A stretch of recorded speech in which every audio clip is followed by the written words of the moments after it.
आप सभी दोस्तों का एसके की जुबानी प्लेटफॉर्म पर दिल से स्वागत है।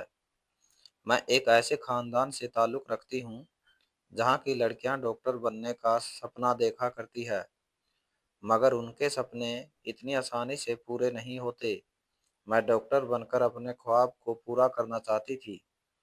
मैं बहुत इज़्ज़तदार परिवार की बेटी हूँ। मेरे खानदान में घर से बाहर काम करने वाली लड़कियों को ज़्यादा अहमियत नहीं दी जाती।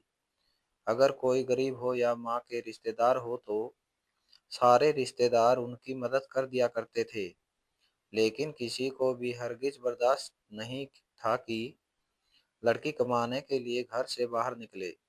इस रस्म और अजीब और गरीब सिस्टम को तोड़ने वाले इकलौते इंसान मेरे पिताजी थे। सबसे पहले उन्होंने अपनी मर्जी की शादी की। मेरे मामा जी एक बहुत बड़े बिजनेसमैन थे और मेरे पिताजी भी बिजनेस के लिए शहर आए थे। उन्होंने अपनी पसंद की शादी करने के बाद शहर में ही शिफ्ट कर लिया। जब मैं पैदा हुई तो मेरी माँ की मौत हो गई। मेरे पिताजी और मामा बिजनेस में पार्टनर थे और बहुत अच्छे दोस्त भी थे। मामा जी के देहांत के बाद पिताजी टूट गए थे। उन्होंने अपना होश भी नहीं रहा था।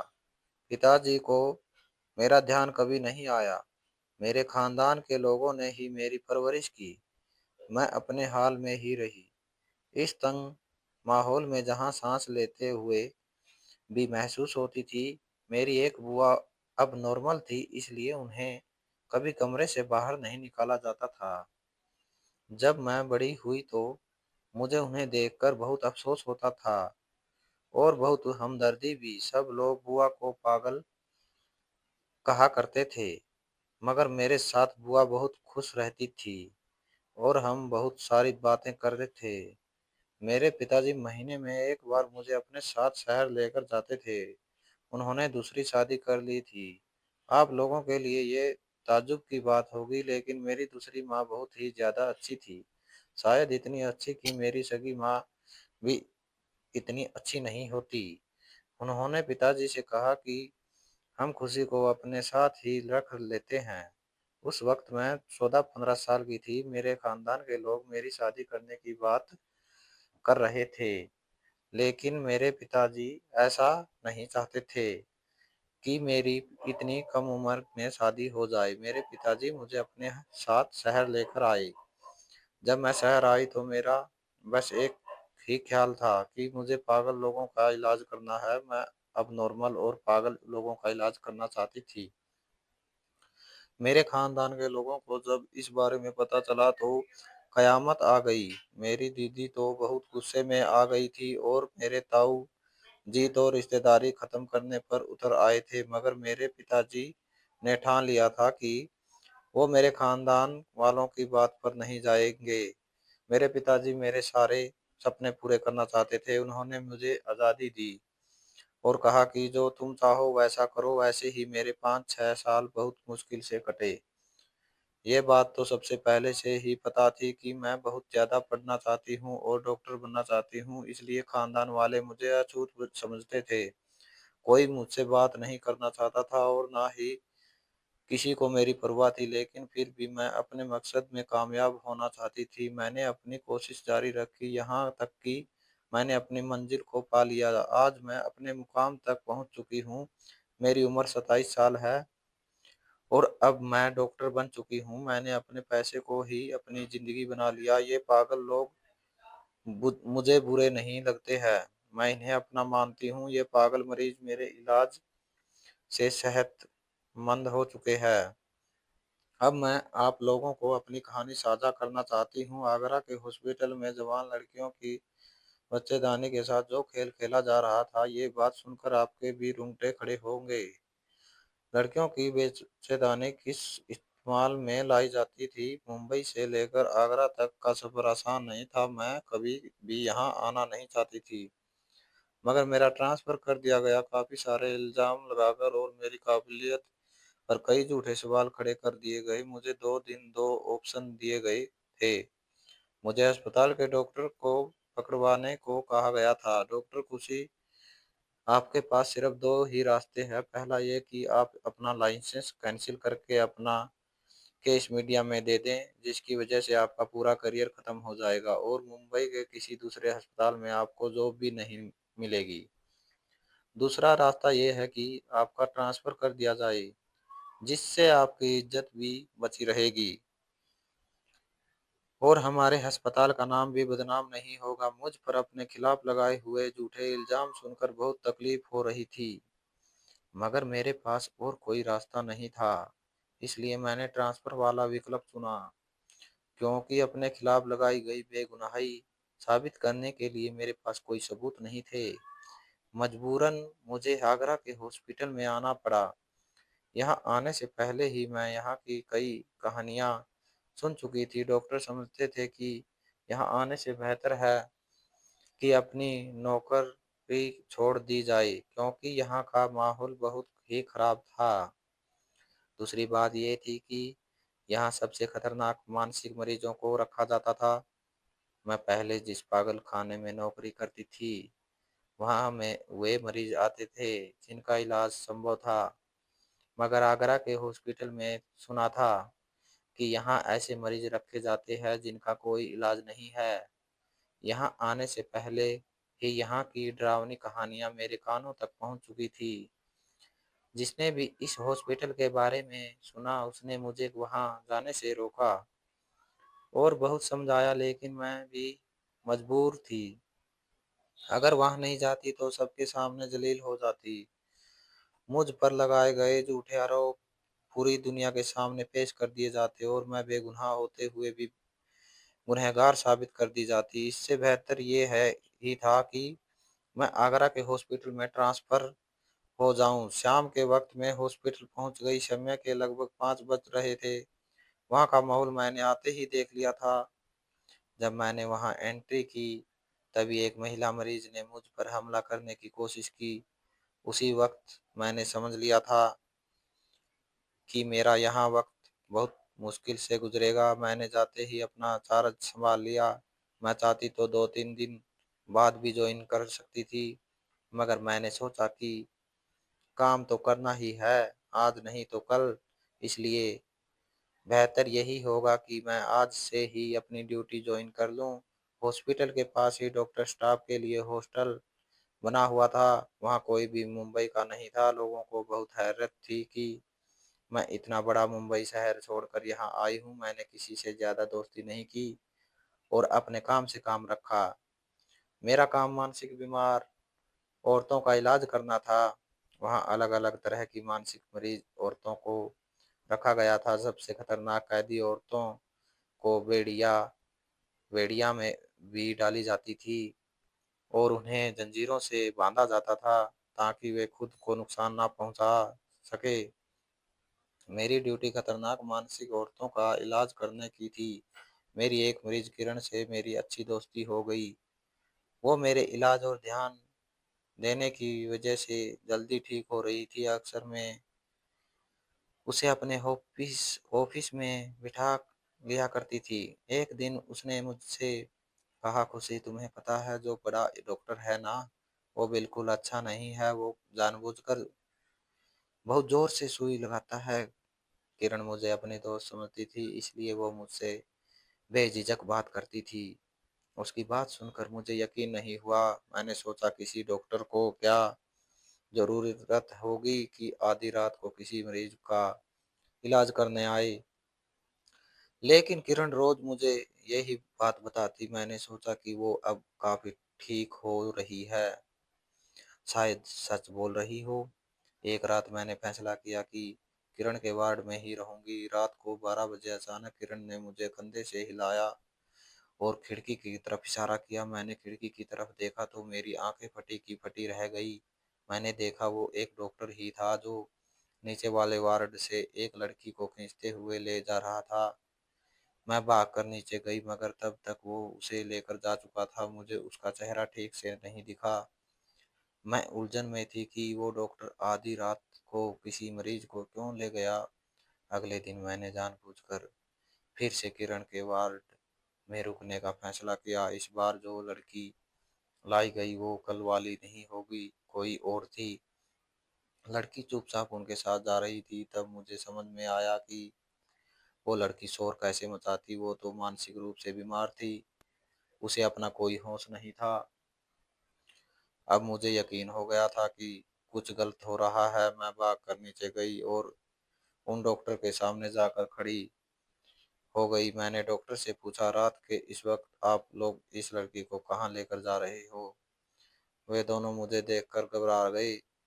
डॉक्टर, जो कि सीनियर डॉक्टर थे, कहने लगे, हम डॉक्टर हैं तो इलाज के लिए ही लेकर जाएंगे ना। वो मेरे सामने से उस लड़की को लेकर चले गए। क्योंकि डॉक्टर मेरे सीनियर डॉक्टर थे, इसलिए मैं उन्हें देखकर चुप हो गई। कई रातों तक ये सिलसिला ऐसे ही चलता रहा। मैंने यही देखा कि वो ही सीनियर डॉक्टर है अपने साथ किसी और डॉक्टर को लेकर जाते और किसी न किसी पागल औरत को अपने साथ ले जाते। मैं ना तो उन्हें रोक सकती थी, ना ही उन डॉक्टर को जिन्हें रात की ड्यूटी पर रखा गया था। मैंने एक डॉक्टर से पूछा, तुम इन्हें जाने क्यों देती हो? वो कहने लगी, मैं कैसे रोकूं, वो हमारे सीनियर डॉक्टर है, उनके आगे बोलने या रोकने की किसी की हिम्मत नहीं है। मैंने पूछा, ठीक है, लेकिन तुम्हें ये तो पता होगा कि रात को इस वक्त ये क्या कर रहे हैं? पर उसे भी कुछ नहीं पता था। लेकिन अब मैं शक में पड़ चुकी थी। आखिर ऐसा कौन सा इलाज है जो रात के इस वक्त किया जाता है? मैंने वार्डन को ये बात बताई, लेकिन मेरी शिकायत का उन पर कोई असर नहीं हुआ। उन्होंने कहा, डॉक्टर का इलाज करने का अपना तरीका है, इसमें हम कुछ नहीं कर सकते। किसी को कोई फर्क नहीं पड़ता कि वो लड़की कितनी ज्यादा मानसिक रूप से बीमार थी, लेकिन उसका भी अपना सम्मान था। ऐसे कोई उसे बाजू पकड़ कर ले जा सकता है? मुझे बहुत बुरा लग रहा था। मेरा दिल बार बार कह रहा था कि मुझे इन लड़कियों के लिए कुछ करना चाहिए। मैंने एक आवेदन लिखा कि मेरी ड्यूटी वार्ड में ही लगा दी जाए, लेकिन उस पर साफ साफ इनकार कर दिया गया। मुझे कहा गया कि वो बहुत खतरनाक पागल औरतों का वार्ड है और मैं उसे संभाल नहीं पाऊंगी। मैं मायूस हो गई। हर तरफ से रास्ते बंद हो चुके थे। लेकिन मैं सोचने लगी कि ऐसा कौन सा इलाज होता है और वो डॉक्टर आखिर क्या करते हैं? कोई भी मेरी बात सुनने और समझने को तैयार नहीं था। तब मैंने फैसला किया कि उन लड़कियों का टेस्ट करवाना चाहिए जिन्हें मैंने डॉक्टर के साथ जाते देखा था, क्योंकि वे लड़कियां खुद कुछ बताने के काबिल नहीं थी। उनके टेस्ट से सच सामने आ सकता था। मैं दोबारा रात को वार्ड में गई और वहां की एक डॉक्टर को सब कुछ बता दिया। डॉक्टर कहने लगी, तुम इन बड़े लोगों से पागल लड़कियों की खातिर क्यों पंगा ले रही हो? मैंने कहा, मैं पागलों की डॉक्टर हूँ तो उन्हीं के बारे में सोचूंगी ना। फिर मैंने लड़कियों को टेस्ट के लिए बुलाया। जब मैंने उनकी जांच के लिए उनके कपड़े हटाए तो देखकर हैरान रह गई। उन लड़कियों के पेट पर टांके लगे हुए थे, जैसे उनका कोई ऑपरेशन हुआ हो। मैंने दूसरी लड़की को बुलाया और उन सभी लड़कियों को जांचा जिन्हें डॉक्टर अपने साथ ले जाते थे। उन सभी लड़कियों के पेट पर ऑपरेशन के निशान थे, लेकिन बाकी लड़कियां बिल्कुल ठीक थी।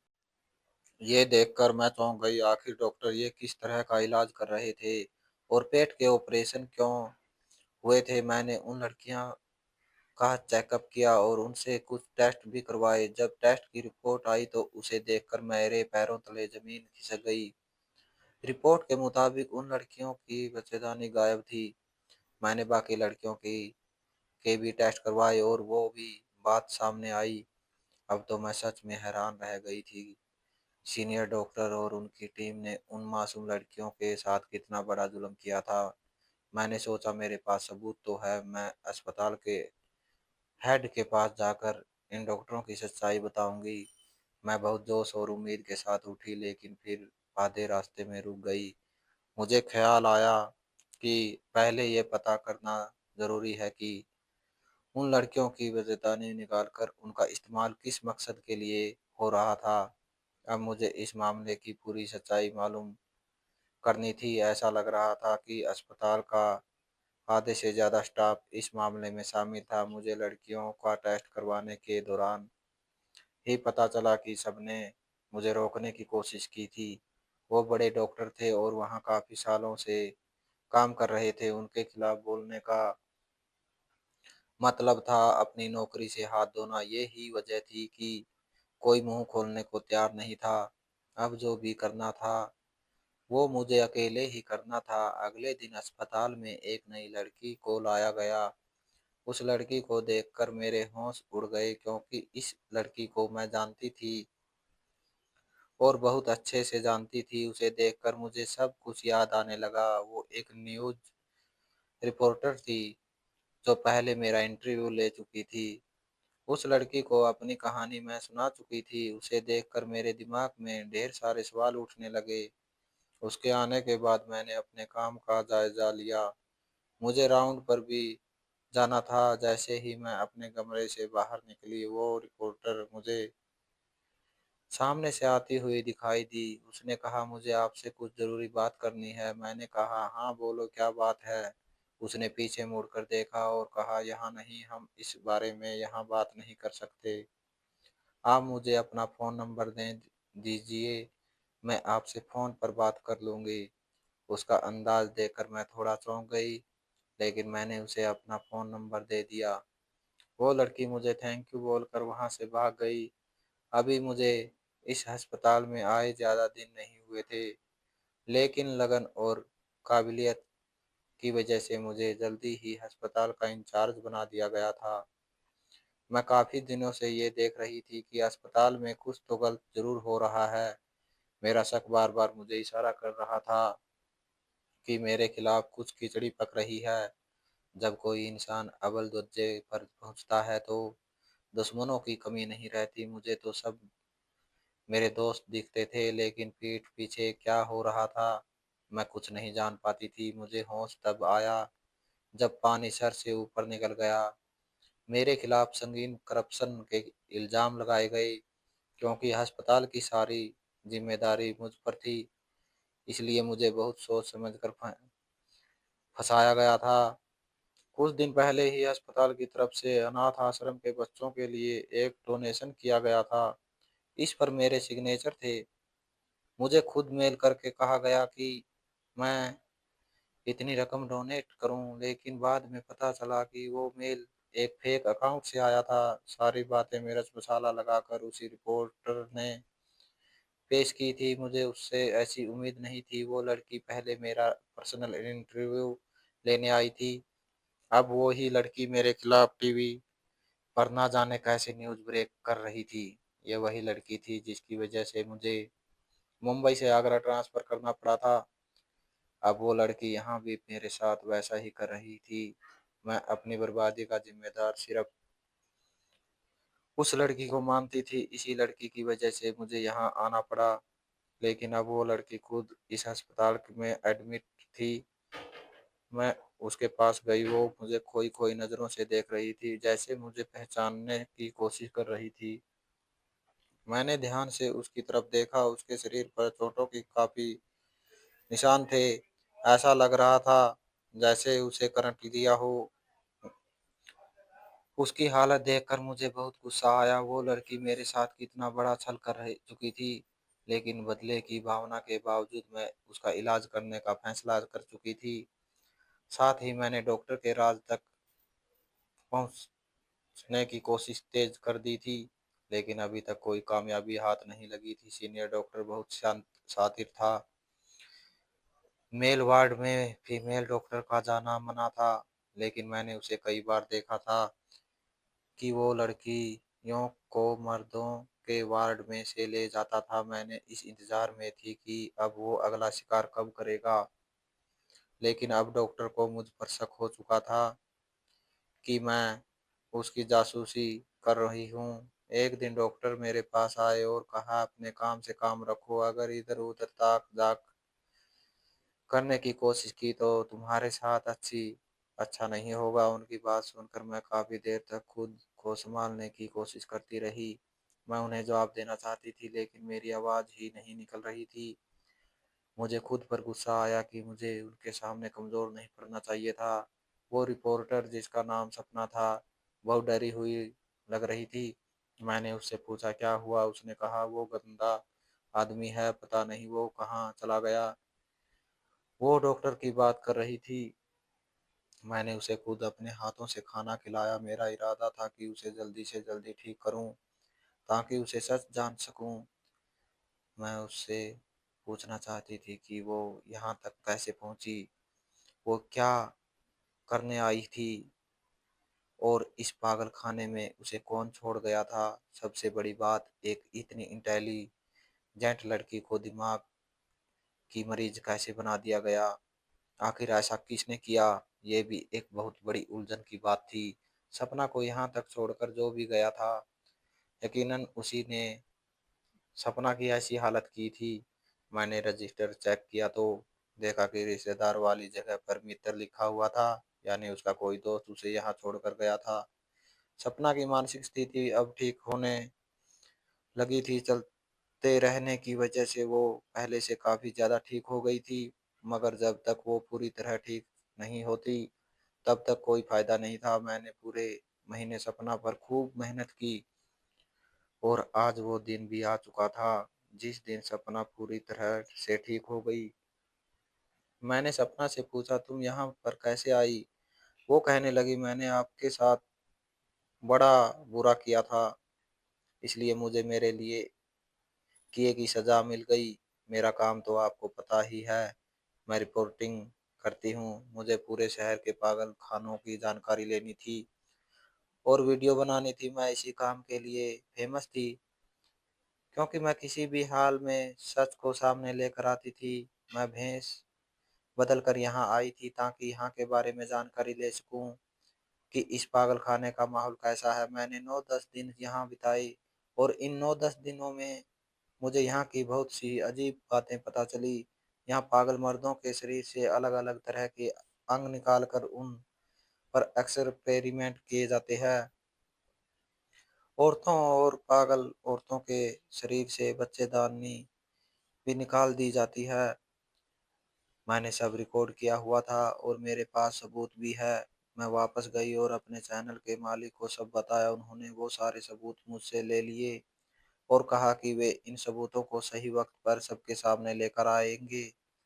फिर मुझे आपका इंटरव्यू लेना था और हालत का जायजा लेने के का मौका दिया गया। जिस पागल खाने में आप पहले काम करती थी, मैं वहाँ भी वेश बदल कर गई थी, मगर वहाँ ऐसा कुछ गलत नहीं हो रहा था। उसी वक्त मैं आपको यहाँ के बारे में भी बताना चाहती थी, इसलिए आपका नंबर लिया। मैंने चैनल वालों को सब बता दिया था, मगर ये क्या, मैं तो दंग रह गई।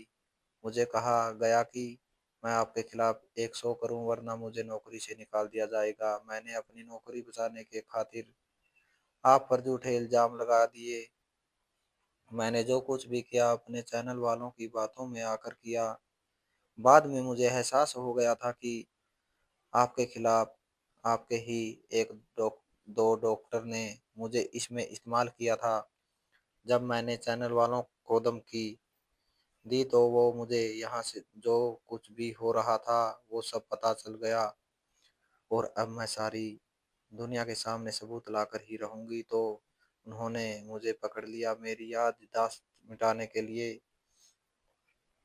वे लोग रोज मुझे करंट दिया करते थे,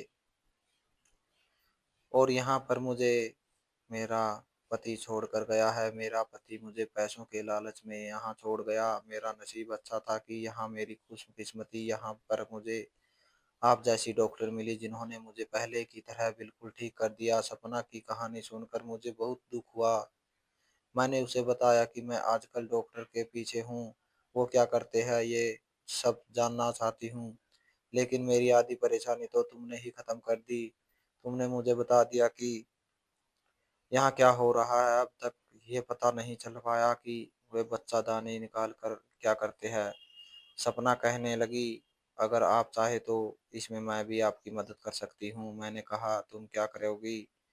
वो कहने लगी, मैं तो पागल हूँ, और पागल तो कुछ भी कर सकते हैं। मैं बड़े डॉक्टर के पीछे जाऊंगी और सब कुछ पता करके आऊंगी, लेकिन इसमें रिस्क और खतरा बहुत था।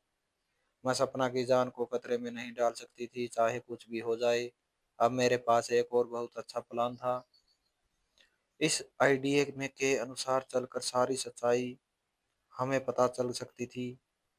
मैं अगले दिन मार्केट गई और एक बटन कैमरा खरीदा। वो कैमरा लाकर मैंने सपना को दे दिया और उसे वार्ड में भेज दिया गया, जहां सीनियर डॉक्टर को राउंड लगाना था। सपना बहुत खूबसूरत और जवान लड़की थी। मुझे पूरी उम्मीद थी कि डॉक्टर की नज़र सपना पर जरूर पड़ेगी। जैसे ही रात हुई, मैंने देखा कि डॉक्टर अपने साथ दूसरे डॉक्टर के वार्ड में चले गए। थोड़ी देर बाद जब वे बाहर निकले तो उनके साथ सपना थी। मेरा यकीन सच में बदल गया था। अब आगे की कार्रवाई मुझे करनी थी। मैं भागकर डॉक्टर के पास गई और सपना का हाथ छुड़ाते हुए कहा, आप लोग जो भी करते हैं अपने मरीज के साथ करिए, लेकिन ये मेरी मरीज है, आप लोग अब इसे अपना शिकार नहीं बना सकते। मेरे इस तरह बोलने पर सीनियर डॉक्टर का चेहरा गुस्से से लाल हो गया। वे दोनों खाली हाथ वहां से चले गए। मैंने सपना से पूछा, काम हो गया? उसने कहा, हाँ जी, हो गया।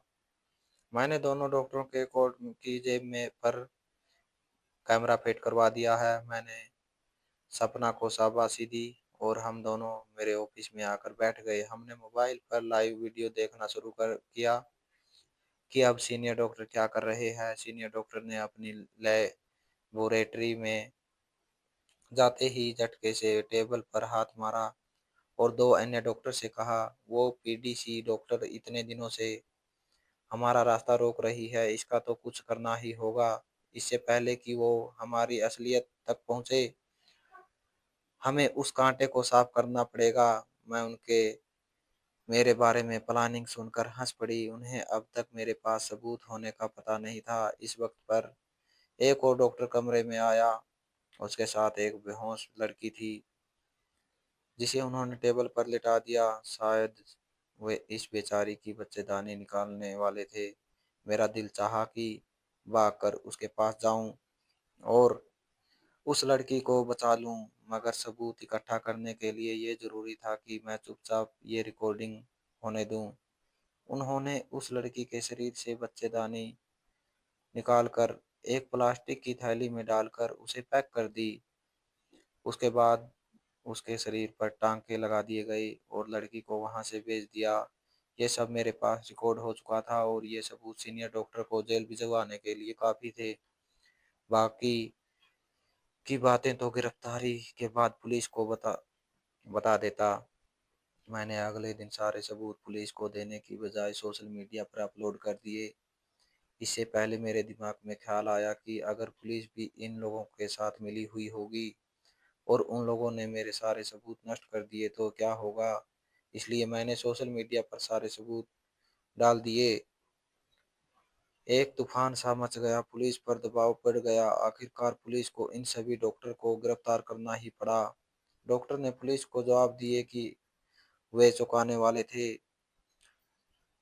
जो भी एक्सपेरिमेंट कर रहा था वो ट्रांसजेंडर के अंदर बच्चेदानी प्लांट करने की, बच्चे पैदाइश करवाने की तकनीक पर रिसर्च कर रहा था। उसने कहा भी ट्रांसजेंडर व्यक्तियों को अंदर उन लड़कियों के से निकाली गई बच्चेदानी प्लांट की थी और आर्टिफिशियल बर्थ के तरीके को व्यवहारिक बनाना चाहता था। इसके अलावा जो महिलाएं बांझ होती थी या किसी अन्य कारण से बच्चेदानी नहीं रख पाती थी, वो उनसे भारी रकम लेकर ऑपरेशन कर उनकी बच्चेदानी बदल देता था। अभी इन सब चीज़ों पर रिसर्च जारी थी कि वो मेरी नज़रों में आ गया। मैंने उसके पीछे पढ़कर सारा सच जान लिया और उसे ट्रैप किया। इसके अलावा सपना ने जो सबूत कुछ महीने पहले इकट्ठा किए थे, उसने वो भी सोशल मीडिया पर डाल दिए। साथ ही उसने अपने चैनल वालों पर मुकदमा कर दिया। सपना ने एक वीडियो बयान देकर मेरी बेगुनाही को भी साबित कर दिया। अदालत ने सीनियर डॉक्टर को सजा दे दी और उनका लाइसेंस भी रद्द कर दिया गया। मेरी सच्चाई सामने आने पर मुंबई में मुझे दोबारा अपनी पोस्ट संभालने का ऑफर मिला, मगर अब मैं यहाँ ही रहना चाहती थी। मुझे यहाँ का माहौल ठीक करना था क्योंकि ये काम मुझ जैसी डॉक्टर के लिए बेहद ज़रूरी था। मैं अब यहाँ पूरी लगन और मेहनत से काम करती हूँ। मेरा उद्देश्य ज़्यादा से ज़्यादा पागलों के ठीक करना है ताकि वे हम तुम जैसे जीवन जी सके। दोस्तों, उम्मीद करती हूँ आपको ये कहानी पसंद आई होगी। अगर कहानी पसंद आई हो तो वीडियो को लाइक करें और एसके की जुबानी चैनल को सब्सक्राइब करें और नोटिफिकेशन बेल को ज़रूर दबाएं ताकि अगली अपडेट सबसे पहले आपको मिले। धन्यवाद।